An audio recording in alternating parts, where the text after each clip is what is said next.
Have you ever found yourself in the middle of a conversation, nodding along, only to realize you've missed the last 30 seconds? Or driven home, arriving at your doorstep with no memory of the journey? Perhaps you've read the same sentence 3 times, the words slipping through your mind like water through a sieve. Society labels this distraction, a lack of focus, a head lost in the clouds. But what if this isn't about intelligence or willpower? What if the real issue is something no one taught you as a child, a skill so fundamental it determines whether you truly live your life or merely pass through it? In ancient Japan, samurai lived by a principle that cuts through this fog of absence. They called it Zanshin, the art of continuous awareness, a state of mind that kept them alive in a world where a single moment of inattention meant death. To understand Zanshin is to confront a devastating truth. Most of us spend our lives absent from our own existence. But here's the secret no one tells you. Zanshin isn't about meditation or breathing exercises. It's about survival, a discipline forged in the crucible of life and death stakes. And you, in your own way, are losing your life one distracted moment at a time. Before we dive deeper, I invite you to subscribe to this channel, hit the like button, and share in the comments. Do you struggle to stay mentally present during tasks or conversations? Your engagement helps us reach more people with this transformative message. Thank you for being here. Now, let's begin. Imagine a man named Michael, a lawyer with a sharp mind, a degree from an elite university, a comfortable income, and a family who loved him. On paper, Michael had it all. But beneath the surface, he was unraveling. During client meetings, his thoughts drifted to dinner plans. At the dinner table, his mind sifted through work emails. When he played with his children, his brain was already wrestling with next week's deadlines. At night, as he lay in bed, his mind replayed conversations from days ago, picking them apart like a vulture. His wife once looked at him across the kitchen table and said, "It's like you're never really here." Her words stung because they were true. Michael was a ghost in his own life, physically present, mentally absent, haunting his own existence. He tried everything the modern world offered. Mindfulness apps with soothing voices urging him to watch your breath. Productivity hacks promising laser focus, distraction-blocking software, therapy sessions, even anxiety medication. But nothing worked. Why? Because Michael was treating the symptom, not the cause. His problem wasn't distraction, it was that he had never learned to be present. There's a profound difference between the two, a difference the samurai understood centuries ago. In feudal Japan, attention wasn't a luxury, it was survival. Picture yourself as a samurai standing on a blood-soaked battlefield in the shadow of Mount Fuji, the air thick with the scent of rain and steel. You've just defeated an opponent in a duel, their body crumbled at your feet. The fight is over, isn't it? Wrong. The moment you let your guard down, the moment your mind savors victory or drifts to the next task, you're vulnerable. A wounded enemy could spring up for a final strike. A hidden adversary could emerge from the mist. A misplaced step on uneven ground could end you. Zanshin was the samurai's answer, a state of relaxed alertness that lingered even after the blade was sheathed. The word itself, meaning lingering mind or lingering heart, captures a vigilance that doesn't end when the action does. Miyamoto Musashi, the legendary swordmaster, wrote in his Book of 5 Rings, "The warrior's spirit does not cease at the moment of victory. It persists through the next moment and the next, without gap." No gaps. Imagine the weight of that idea in a world where a single lapse could mean death. This principle wasn't born in a temple or a monastery, but in the brutal reality of survival. Samurai trained in dojos where masters corrected every flicker of inattention, eyes drifting before a strike landed, posture slumping after a technique, mind wandering before the lesson ended. Over years, these corrections forged a presence so sharp it seemed supernatural. In the 16th century, samurai like Musashi lived in a Japan torn by civil wars, where clans vied for power and betrayal lurked in every shadow. Zanshin was their shield, not just against swords but against the chaos of a fractured world. It was a discipline that allowed them to face death with clarity, to act decisively while remaining aware of everything around them. Your life may not involve swords, but it's no less fragmented. Modern culture bombards you with notifications, deadlines, and the relentless pressure to multitask. Every ping from your phone, every half-read email, every fleeting worry about tomorrow pulls you out of the present. You're not fighting samurai, but you're being slaughtered by something just as deadly, the complete absence of yourself in your own experience. The average person checks their phone 96 times a day, according to a 2023 study by Asurion, each glance a tiny theft of presence. Social media, streaming platforms, and 24/7 connectivity have turned attention into a commodity sold to the highest bidder. You're not just distracted, you're conditioned to be absent, trained by a world that profits from your fragmented mind. Michael stumbled upon Zanshin by chance. While researching judo classes for his 8-year-old son, he found a video on kendo, the Japanese art of fencing. It wasn't the elegant strikes or polished techniques that gripped him. It was something the instructor said. Even after landing the strike, the kendoka maintains Zanshin. His posture remains, his attention remains. The moment isn't over just because you decide it is. The words hit Michael like a thunderclap. He realized he'd spent his entire life treating moments as if they ended when his mind moved on. Conversations ended because he'd mentally checked out. Meals ended because he was already planning the next meeting. Time with his children vanished because his thoughts were at the office. He wasn't living life. He was leaping from thought to thought, using reality as a backdrop to his endless mental chatter. In that moment, Michael saw himself clearly, a man who had mastered the art of absence. He was a ghost, drifting through his days, leaving behind a trail of half-lived moments. But the samurai's wisdom offered a way out, a path to reclaim his life, not by escaping distraction, but by embracing presence. It was a revelation that would change everything, but it demanded a brutal honesty he wasn't sure he was ready for. Michael's revelation about Zanshin was a spark, but sparks alone don't light a fire. He stood at a crossroads, staring down the truth that he'd spent 35 years practicing absence, a ghost in his own life. Recognizing the problem was one thing, solving it was another. How do you learn to be present when your mind has been trained to wander since childhood? How do you reclaim moments when the world around you, its buzzing phones, endless emails, and relentless pace, seems designed to pull you away? Michael decided to start with a test, a brutal exercise in self-honesty that would force him to confront just how absent he really was. He carried a small notebook in his pocket for an entire day, making a mark every time he noticed his mind had drifted, when his body was in one place but his thoughts were elsewhere. The first hour yielded 8 marks, the second, 12. By the end of the workday, the tally was staggering, 47 marks. 47 times in a single day, he caught himself completely absent from the present moment, and those were just the times he noticed. How many more slipped by undetected? He did the math, awake for 16 hours, 47 distractions meant his mind was hijacking him every 20 minutes. 20 minutes of presence followed by minutes or hours of mental absence. Michael was living roughly 30% of his life. The other 70%, he was lost in his head, ruminating on the past or fretting about the future. When his wife asked about the notebook, her curiosity turned to a question that cut deeper than any blade. And what are you going to do about it? It was a challenge that echoed the samurai's relentless discipline. Recognizing the problem was easy, acting on it was not. Michael turned to research, diving into how samurai actually trained Zanshin. What he found surprised him. There was no such thing as Zanshin training, in the way we think of learning a skill.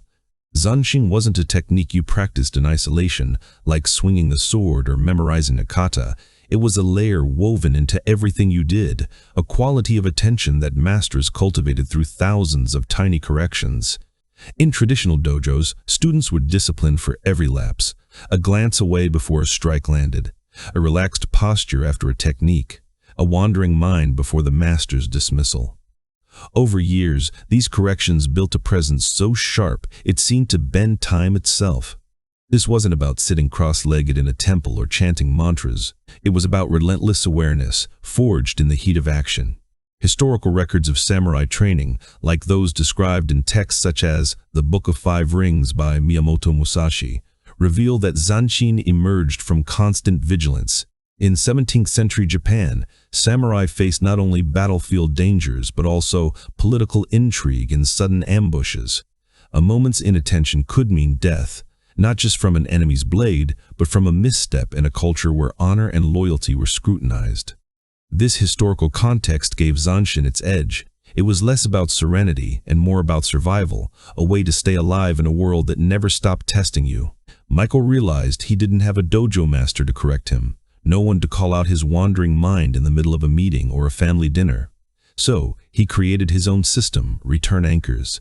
These were small physical reminders scattered throughout his day, designed to snap him back to the present. They weren't affirmations or spiritual rituals, just sensory triggers impossible to ignore. His first anchor was the office doorknob. Every time he touched it, entering or leaving, he asked himself one question: where am I now? Not philosophically, but literally. I'm entering the office. The carpet is gray under my feet. The air conditioning hums in the background. It felt absurdly simple, almost childish. But on the third day, something shifted. He was leaving a meeting, hand on the knob, when he asked the question and froze. He couldn't answer. His body was in the hallway, but his mind was 3 hours ahead, rehearsing a phone call. For a split second, he saw himself clearly, a man half living, his attention stolen by a future that didn't exist. He stopped, took a breath, and forced himself to register the moment. I'm in the hallway.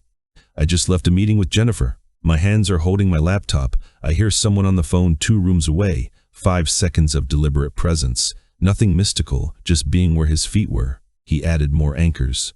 The car seat belt before starting the engine. Take 3 conscious breaths, feeling the air move through his lungs.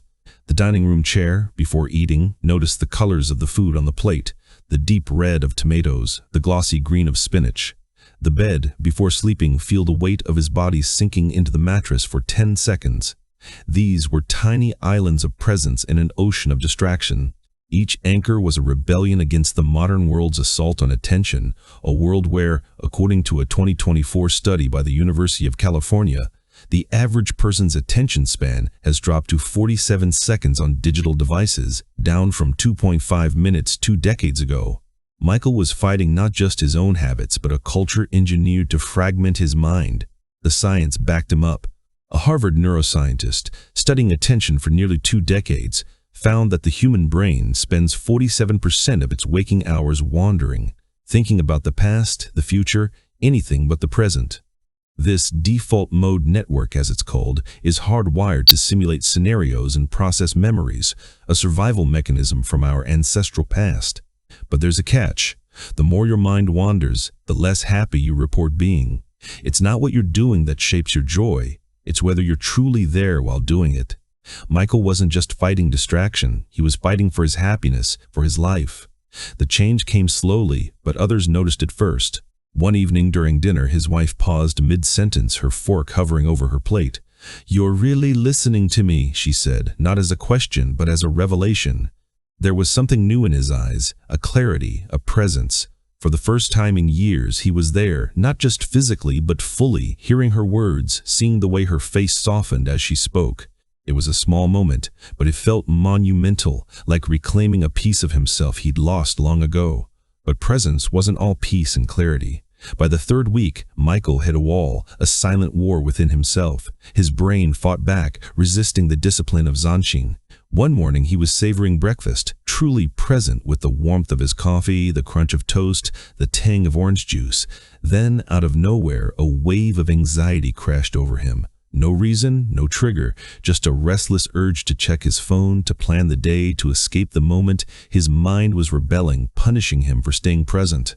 A Yale cognitive psychologist explains why. The prefrontal cortex, shaped by millions of years of evolution, is wired to scan for threats and plan for the future. Staying in the now feels unnatural, even dangerous, to a brain designed for survival in a world of predators and scarcity.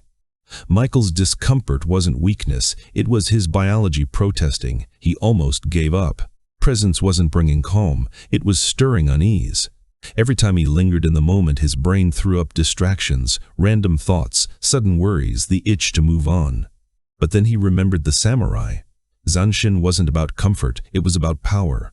A samurai in Zanshin wasn't relaxed in the modern sense. He was alert, feeling everything, including discomfort, boredom, even fear.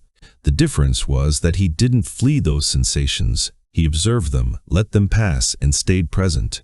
Michael began to do the same. When anxiety hit, he didn't reach for his phone or dive into a mental escape. He stayed, watching the discomfort like a samurai watching an opponent, refusing to be overwhelmed. 10 seconds became 30, then a full minute. Not because it got easier, but because he got stronger. This strength began to ripple outward, changing how he moved through the world. But the real test of Zanshin and its deeper layers was yet to come. As Michael pushed deeper into his practice of Zanshin, the changes became impossible to ignore. Colleagues at work started glancing at him differently. One coworker pulled him aside and asked if he'd started new medication. "You seem slower," she said, "but in a good way. You're not interrupting people anymore. You pause before you respond, like you're really thinking." His boss noticed too. The quality of his work had shifted. Fewer careless errors, less rework from overlooked details. Reports came back cleaner, more precise. It wasn't that Michael had suddenly become more intelligent. He was simply allowing his existing smarts to operate without the constant interference of a wandering mind.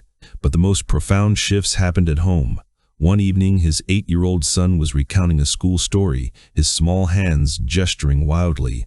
For the first time in months, Michael heard every word. He wasn't mentally drafting a response or ticking off his to-do list. He was just listening, fully immersed in the boy's excitement. Midway through, the child paused, tilting his head.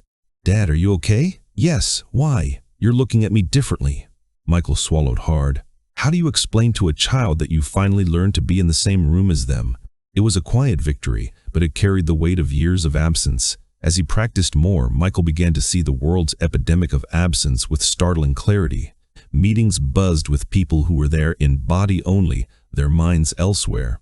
Conversations devolved into monologues, everyone waiting for their turn to speak rather than truly hearing. Drivers hurtled down highways in 1,000-pound machines, oblivious to the road because their thoughts were miles away.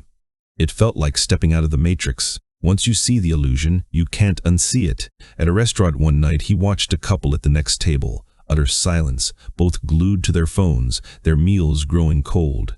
They weren't sharing a dinner, they were eating alone in proximity.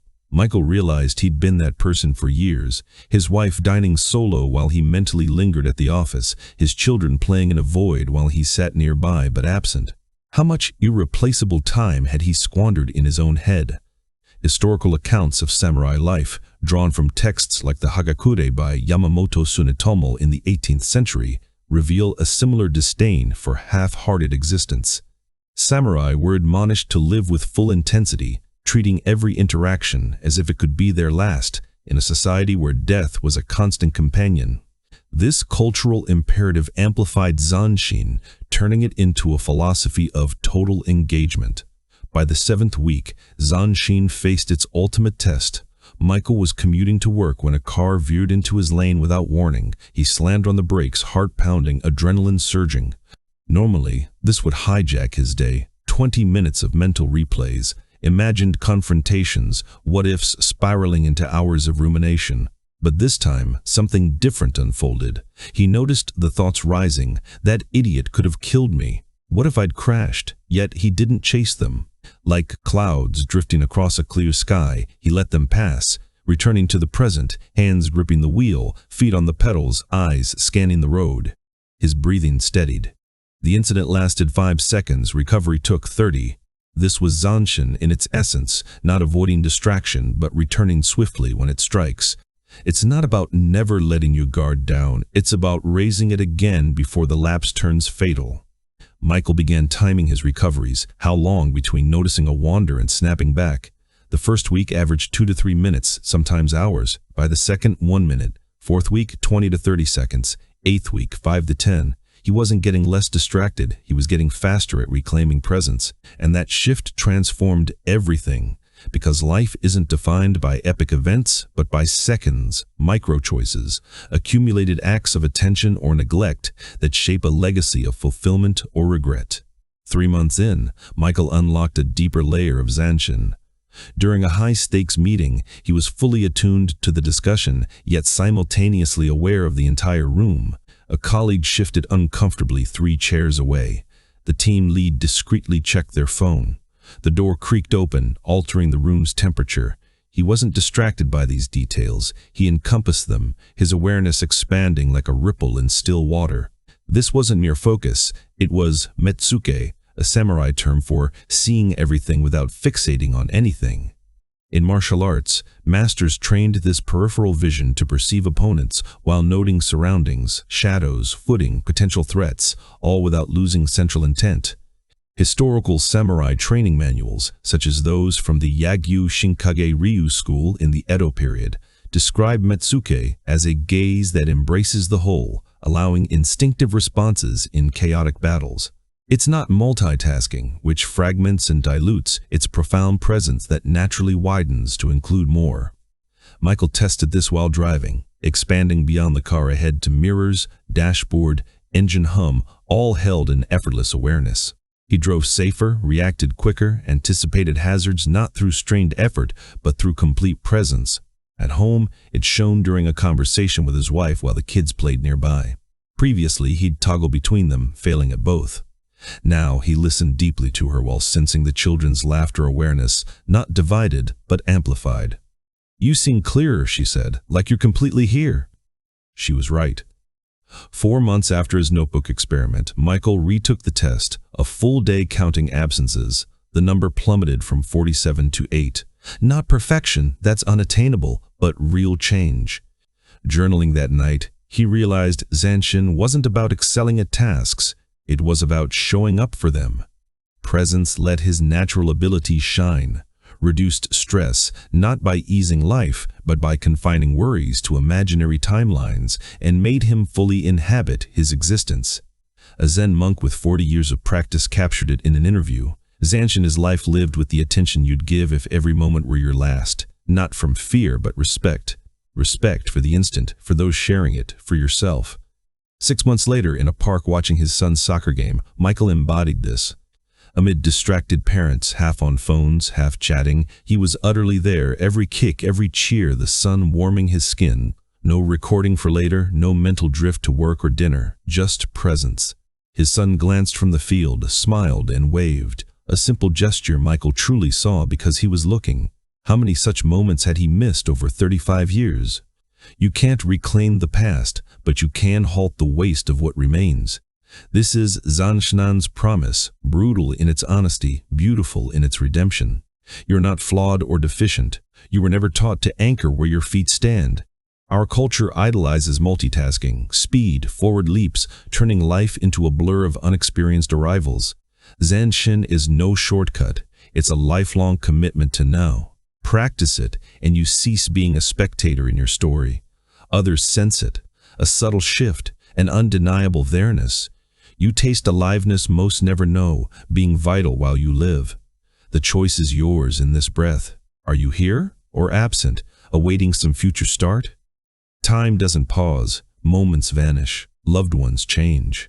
Loved ones change. You won't relive this. Zanshin honors that, cherishing each second as vital, because it is. No sword, no dojo needed, just be where your feet are, now and now and now. If this shifted your view on presence, subscribe, enable notifications, and share your first return anchor in the comments. Remember, life unfolds now, not post-project, not when calm descends. Now. And you're missing it awaiting perfection. Thanks for your time. Until next.